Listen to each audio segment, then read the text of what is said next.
Good morning, everybody. It's Dave Neal here on this Monday, January 20th, 2025, with all of your news for your rush hour ride to work. On this episode of the Rush Hour podcast, we've got TikTok dying.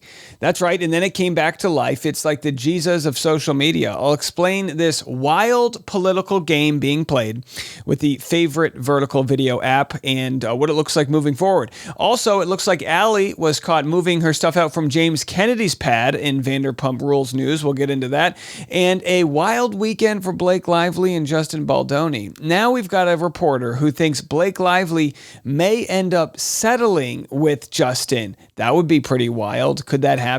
I'm going to play for you guys that very interesting clip, so stick around for that. And Rachel Kirkconnell is dealing with heartbreak, the chain of events that pissed off Bachelor Nation. Also, Trump is our new president. Whether you voted for him or not, he's the new president, and it's Inauguration Day. And now he's saying he's going to be declassifying the JFK files now that he's back in office. It is a wild time to be alive, to say the least. So we'll also discuss who's going to the inauguration, who is not, and a few other clips. So stick around. We've got all of that and more coming up next on The Rush. Well, TikTok went dark Saturday night and it was back on Sunday. Seems like a political stunt to me. How do you talk about pop culture without involving politics in the modern world we live in? Here's Rand Paul, Republican from Kentucky. He is, I think, one of the folks that wanted to save TikTok. He's trying to explain, look, it's not an app owned by the CCP or the Chinese Communist Party. He's actually says it's partly owned by us Americans. Let's have a listen to what he had to say. And again, the app's not back for good, but I guess now there's a little bit more time where they can negotiate what the heck's going to go down moving forward. Most important fact of all of this, and it needs to be debated, not assumed as a fact. The company is owned 60% by international investors, 20% by the two Chinese software engineers who developed it, the entrepreneurs who began the business, and 20% by their employees, 7,000 of whom are American. So it's a very diverse ownership. It's not owned by the Chinese government. Allegations against a company owned by Americans, and you have to prove it in court. Who owns that company? Who owns that company? ByteDance. ByteDance is owned by China. No, it's not. See, that's a lie, and you're defaming the country. You're defaming the company. 60% of it is owned by international investors, 20% is owned by the software developers who are Chinese, and 20% is owned by the employees, 7,000 of whom are Americans. So it's a complicated controls the algorithm? But it's not owned by the government. It's not about profits. Who owns the algorithm? TikTok owns their own algorithm, and it's actually not in China. TikTok?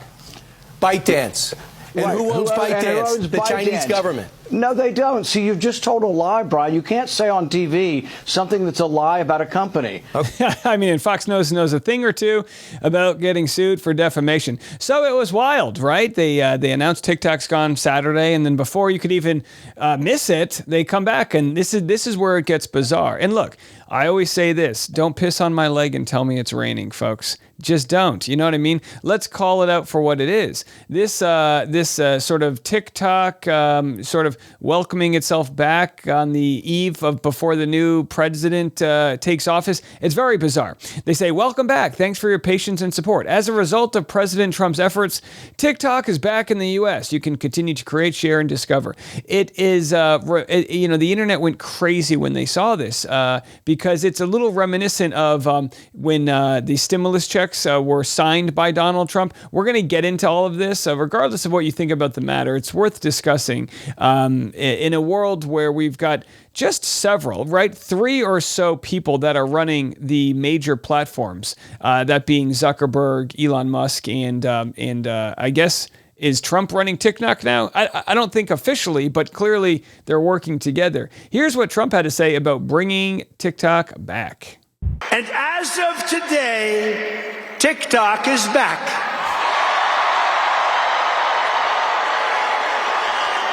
Bet you never thought you'd hear that, right? TikTok is back. So, I did a little TikTok thing. We have a guy, TikTok Jack. He's a young kid, like 21 years old. And we hired this guy, and I went on TikTok. Can you believe what I'll do to win an election? We sure can. And anyhow, so he says TikTok's back. And it's like, well, great. First of all, a lot of people have been fighting to keep TikTok around. I'm guilty of not really understanding who the hell owns TikTok either. Rand Paul says it's not owned by the Chinese. That was kind of the sort of propaganda that was going around. Here's what AOC had to say about the ban. She was in the meetings when it came to the evidence that was going to come out. Something like 80% of Congress was for the ban, which again just goes to show how Congress and the constituents don't always line up on things. Here's what she had to say. This is coming up soon. Last year, when they brought this ban up for a vote, number one, they said it's a national security issue, it's a national security issue. I said, okay, that's serious. Let's see the case. Let's see the intelligence. Let's see what's going on.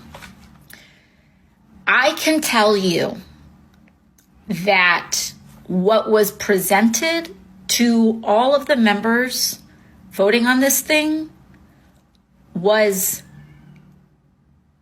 not very compelling.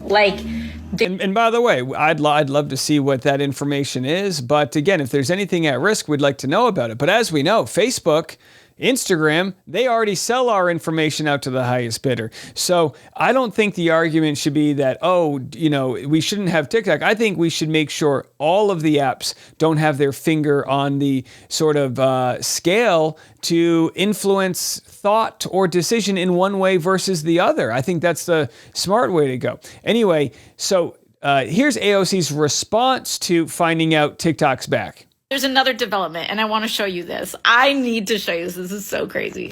Now, if you log on to TikTok, you'll see this. Welcome back. Thanks for your patience and support. As a result of President Trump's efforts, TikTok is back in the U.S. First of all, Donald Trump is not president right now. He's a private citizen. He does not have access to presidential powers. He does not have the ability to do any of that. So, please understand that TikTok's decision to name Trump in the notification is a choice. They are signaling that they are privately collaborating. They have agreed to privately collaborate with Donald Trump and the Trump administration.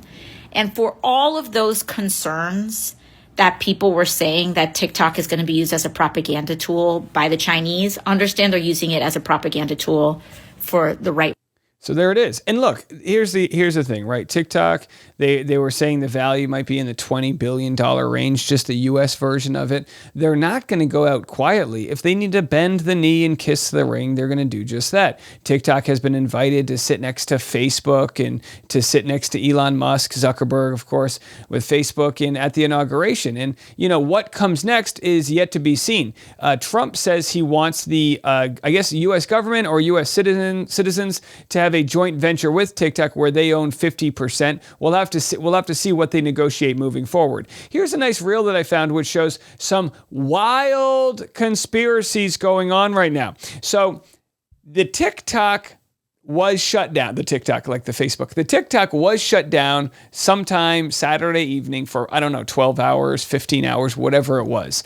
Some people are theorizing that while it was shut down, they were changing things to the back end. They were moving things around. Some are even saying putting the servers now on the Meta servers. I have no idea how this works. I'm not one to share conspiracy theories, but it is a little strange that they were A, only down for 15 hours, and B, are sort of bending the knee in a weird political way right before the election. Here's Julie Louise, 1975 on TikTok, going viral for her thoughts. Was it all a setup? It is all just a big setup. That Donald Trump and the CEO of TikTok had this planned from the get-go.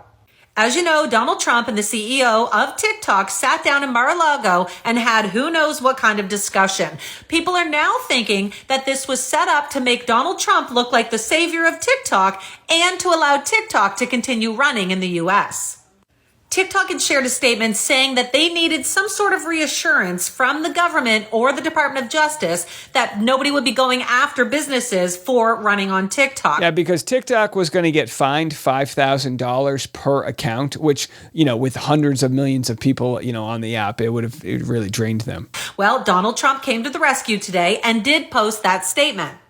But in that statement, he also shared, I would like the United States to have a 50% ownership position in a joint venture. By doing this, we save TikTok, keep it in good hands, and allow it to stay up. Without U.S. approval, there is no TikTok. With our approval, it is worth hundreds of billions of dollars, maybe trillions. So Trump is now saying he wants the United States to own half of TikTok. Does this mean because TikTok is coming back online that they're agreeing to this? A lot of people are speculating that Meta is perhaps who's going to be owning half of TikTok. Meta has added a link to Facebook and Instagram where you can now add your TikTok account, as well as most of the senators that voted either yes or no to the TikTok ban have all been buying stocks in Meta. Let me know your thoughts on this in the comments, and if you... There it is, folks. I mean, look, hey, it's pretty weird out there. People in the comment section are saying on Shu's TikTok profile, the CEO of TikTok, it no longer says CEO. The hell's going on out there? I'm not too sure. We'll be back with your Vanderpump Rules coming next. Last month, James Kennedy, formerly of Vanderpump Rules, was arrested for misdemeanor domestic violence. It was assumed, of course, that was against his partner at the time, Allie Luber. She moved to an Airbnb, and now, after having moved some of her stuff out, photos have come out from TMZ of them moving out the rest of her stuff. So I think it's safe to say that she's done, although maybe not, but I think, actions are speaking very loudly there that she's moving on from, I guess we can call him a known abuser. I mean, I don't know if the prosecutors will place charges on him. After the arrest, we don't have too much information about what happened. He's been relatively silent, and she has as well. We hope she's doing okay.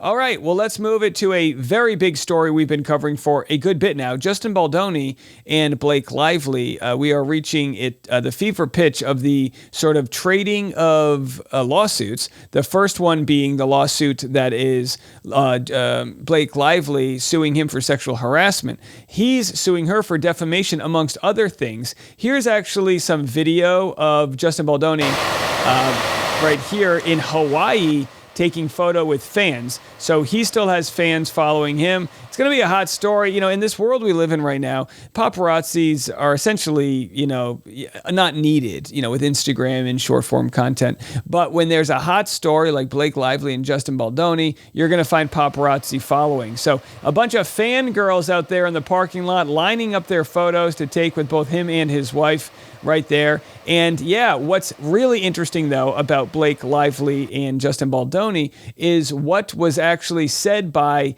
this reporter here for News Nation. I'm going to share with you. They believe that once all the information comes out, Blake Lively is going to want to settle this. And by that, she would be owing him money, and maybe even, he might be demanding an apology from her. Have a listen to this clip. Blake Lively's reputation is taking the biggest beating, if only because lots of video is coming up that she has done in the past. One where she's mocking Leighton Meester, her Gossip Girl star, for having her mother be in jail, and said, what? It's a joke. It's not a joke. So all this stuff is coming out. Also, all the stuff that Jesse mentioned, that is on tape. It's not going to look good for her. Justin has everything to fight for. His career, his company, everything is ruined. He got dropped from his agency. They don't want to deal with him. So he's going to press as long and as far as he can. And honestly, I think in the end, but I believe there will be a settlement and an apology. Well, how interesting is that?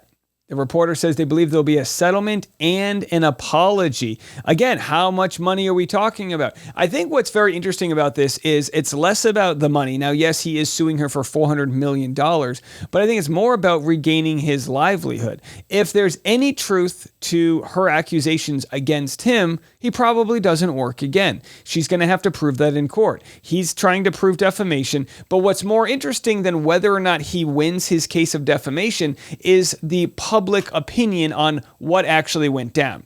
He, of course, as the director and sort of having the sort of ownership stake in Wayfarer Studios and having the ownership over the rights to the movie It Ends With Us, he's got all of the footage from on set. So what he says right now is, we have the footage that shows how she's taking me out of context. We've got how jovial we were and how we were working together. If that goes public, which he plans to do, and again, we will be here to stream it. Subscribe on the YouTube if you haven't already. We will be here to stream all of the footage because I think it's important for context to know what we're dealing with. If that moves the needle in his favor, that might be worth more than $400 million.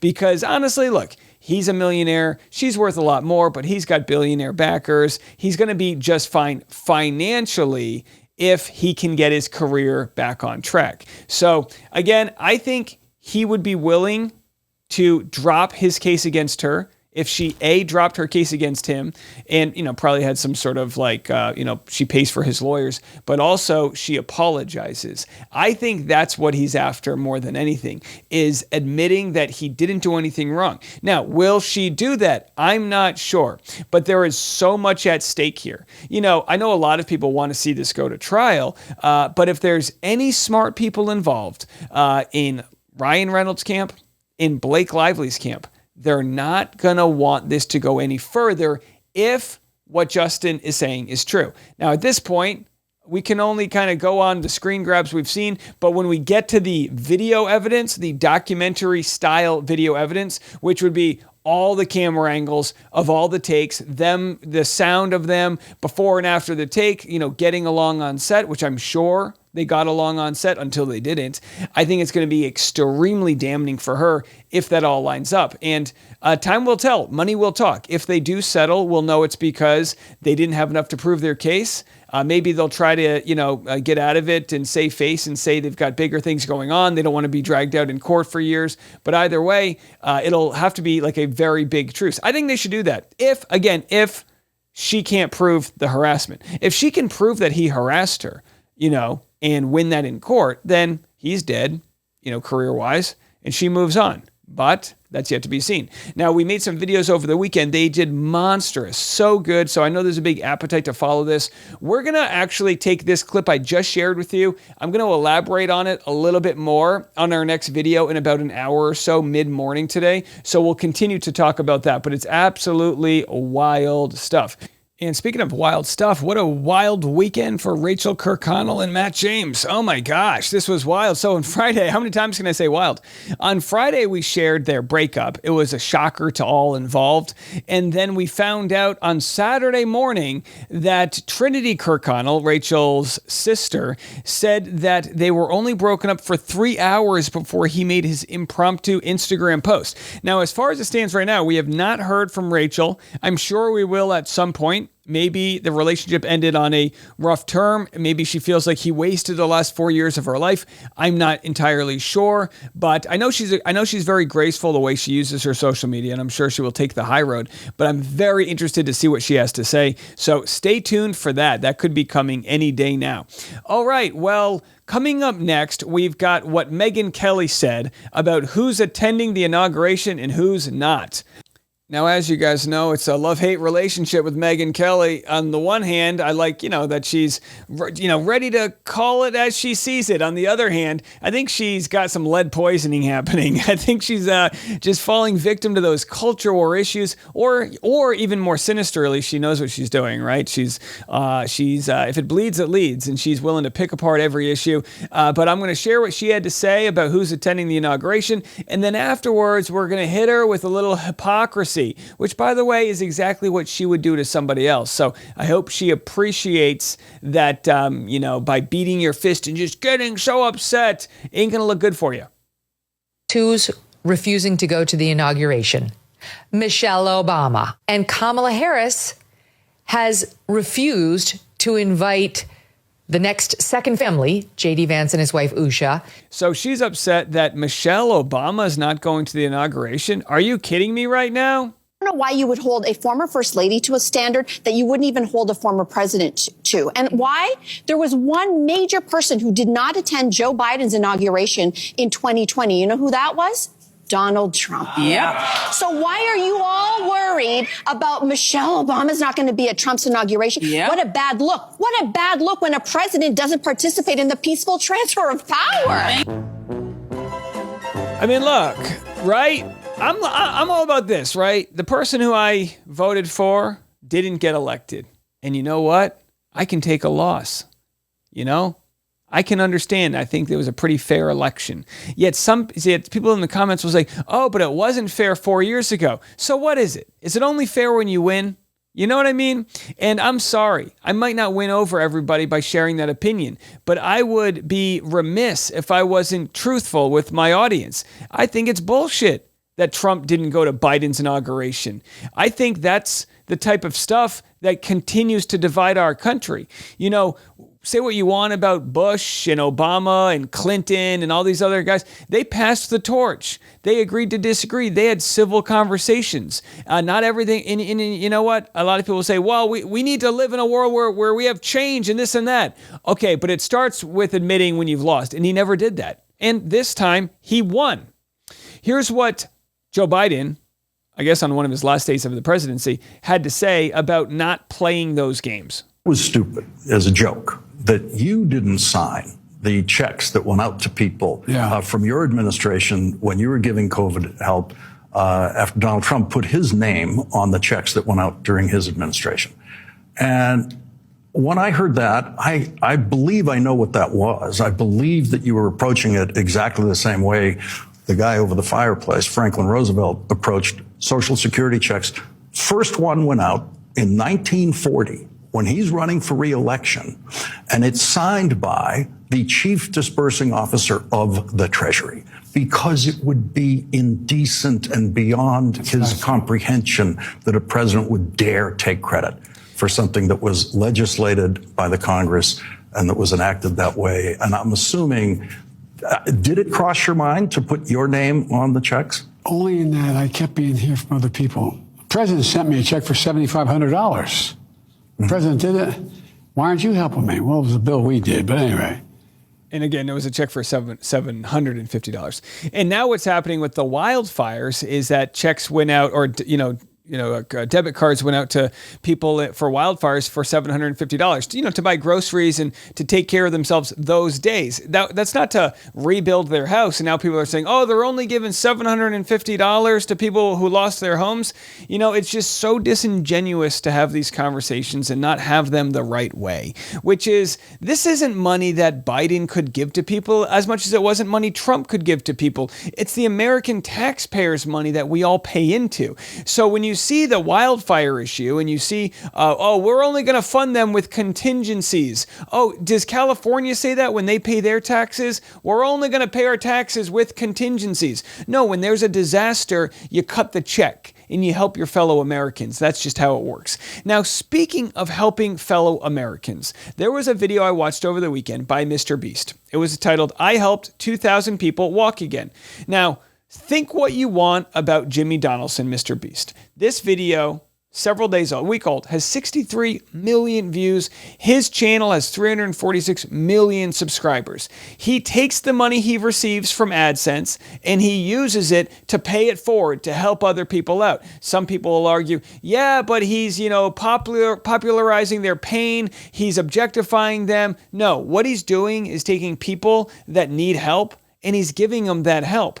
What was very interesting in this video, I'm not going to share the contents of the video, just the end. He got prosthetics for 2,000 people in different countries. He has a whole philanthropy group that gives clean water to communities, and he does so much for so many people. This is a very damning way for Jimmy to end his video. Have a listen to this. Hey guys, I wanted to end this video a little differently than normal, and I wanted to say that the fact that some of these people had insurance and were denied, some of these people had insurance but didn't have the right coverage, it just doesn't sit right with me. Their only hope right now of getting a prosthetic leg so they can walk again, so they can go get a job, is for a YouTuber to step in and help them, which is absurd. I don't know what the answer is, but I wanted to say this so the 100 million people watching this can get inspired, because what I saw when filming this video is just obviously not okay. He says it's not okay. And look, Jimmy, I think he's a little naive, or he doesn't want to ruffle feathers. But the truth is, the answer to what he's saying, where he goes, I don't know what the answer is, it's Medicare for all. It is everybody paying into a system that takes care of everybody. It's not taking an Uber to the hospital because you can't afford an ambulance. It's not, not fixing your hip and limping the rest of your life because you can't go get a CAT scan. It is everybody paying a small portion of their income into a tax system that then assures everybody's going to get Medicare. And this is hard for people to understand because we've been lied to for so long by insurance companies that literally offer us nothing but excuses as to why they're not going to pay us after we put the money into their pockets. They're corporations that make millions of dollars, and they're just a middleman to keep us from getting the help we need. The doctors don't like them. Obviously the constituents don't like them because Medicare for All pulls higher than anything. You'll get people that say, well, I actually like the health care that I get from my employer. Why the hell do we live in a world where we need an employer dangling healthcare over our heads like we're some peasant who needs to stay at a company just so we can go skiing and not worry if we blow an ACL? It's absolutely ridiculous. Mr. Beast needs to team up with Bernie Sanders, who has a bill on the floor that can be voted on to get Medicare for all for everybody. And you know what? Whether it goes through or not, I think we owe it to know which of our congressmen and women, which of our senators out there would vote for it or against it. We are owed that as, citizens of the United States of America. Now, everyone might not agree with it. Maybe you've got a good setup because you have the type of job that takes care of you. But let's go back to taking care of each other. Let's go back to living in a country and in a world where we're not afraid of medical debt, where we're not afraid of getting sick and not getting treated, or undiagnosed because we're afraid to go to the doctor because we don't know what it's going to cost. Let's go back to a world where we're not white-knuckling it every single day in the off chance that lightning strikes and it's our time to have to deal with the tragedies of a disaster. Tragedies more people than not can't afford. We need more people like Mr. Beast, not to just provide help to those he can get to, but to provide systemic change so that we can all take care of each other, so that the way we pay into the system isn't through everybody's GoFundMes, but a unified healthcare system. That's my episode. I'll be back this afternoon. Make sure to subscribe if you haven't already, and we'll see you then. I'm Dave Neal, and this is The Rush.